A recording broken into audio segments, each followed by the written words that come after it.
Chuck Lorre Productions, number 202. Tonight's story about Sheldon's ego being crushed following his encounter with a young prodigy has its roots in my own life.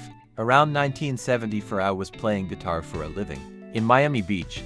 I was 22 years old and thought I was really something. In the parlance of musicians, I felt I had some serious chops. Nights I played clubs, hotels, and private parties. For a few months, I worked in a lounge band on a cruise ship.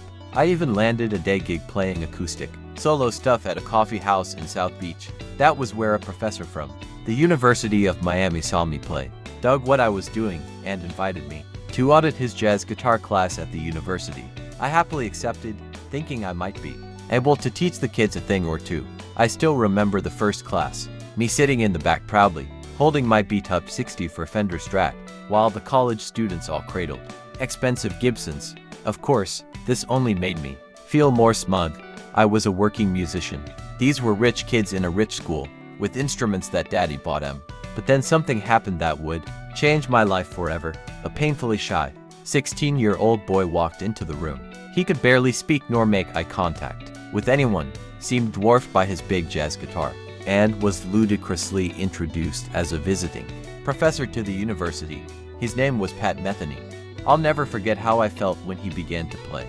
It was an imploding feeling, like the kind you get when your ego is being demolished, like an old Vegas casino. Thankfully, the feeling was accompanied by a soft, reassuring voice in my head that whispered, "Find work in television. Nobody's a prodigy there." 13 years later, I listened to that voice. I may have been deluded, but I was no quitter. Oh, and Pat, if you happen to read this, thank you.